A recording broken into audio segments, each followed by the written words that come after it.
এই এভরিওয়ান, বাংলাদেশ থেকে আমার কিছু পার্সেল আসার কথা। আর ঘুম থেকে উঠে দেখি ওরা মেসেজ দিচ্ছে আমার পার্সেলগুলো চলে আসছে। তো আমি বের হলাম, আর বাইরে এসে দেখি প্রচুর বৃষ্টি আর অনেক ঠান্ডা পড়ছে। বাইরের অবস্থাটা পুরাই খারাপ।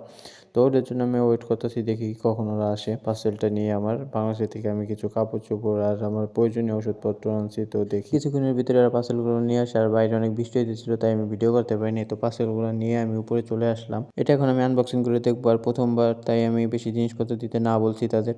পার্সেলটা আনবক্স করতে আমার ভালোই কষ্ট হয়, কারণ এটা ডাবল করে প্যাকেটিং করা ছিল আর অনেক সুন্দরভাবে ওরা প্যাকেটিং করে দিয়েছিল। আর প্রথমে খুলতেই দেখি একটা এসটিএফএস লাইট। এই এসটিএফএস লাইটগুলো আমার পছন্দ। তারপরে দেখি একটা ব্ল্যাক টি শার্ট, এটা অনেক সুন্দর একটা টি শার্ট, যা এটাও আমার পছন্দের একটা টি শার্ট। তারপর দেখি চকলেট কালার একটি ট্রাউজার, এই ট্রাউজারটা অনেক সুন্দর। আর এটা এডিডাসের একটা ট্রাউজার, এই ট্রাউজারগুলো আমি বাসায় থাকতেও পরতাম, বাংলাদেশে থাকতে পরতাম। ভাবছিলাম আমি একটাই ট্রাউজার পরে, খুলে দেখি আর একটা ব্ল্যাক ট্রাউজার, আর ব্ল্যাক কালারটা আমার অনেক পছন্দ। আর এটাও এডিডাসের একটা ট্রাউজার, কাপড়গুলো অনেক ভারী। তারপর খুলে দেখি সুন্দর একটা হোয়াইট কালারের মাফলার, আর তার সাথে একটা টুপিও ছিল। আর টুপিটা আমি পরে দেখলাম, আমাকে মোটামুটি ভালোই লাগতেছিল।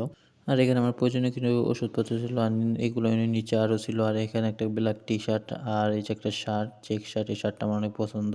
তারপর দেখি নিচে আরেকটা টি শার্ট হোয়াইট কালার, তো হোয়াইট কালার আমার অনেক পছন্দ। আর এখানে আরো বিভিন্ন রকমের 2-3টা শার্ট আছে, আর লাস্টে একটা হুডি আছে। তো এগুলোই আমার জন্য পাঠিয়েছে, তো আমি বেশি কিছু আনিনি। আর এগুলো আমার আসতে, বাংলাদেশ থেকে আসতে মোট 9 দিন সময় লাগছে। তো গাইস, আজকের ভিডিওটা এই পর্যন্তই। সবাই ভালো থাকবেন, আল্লাহ হাফেজ।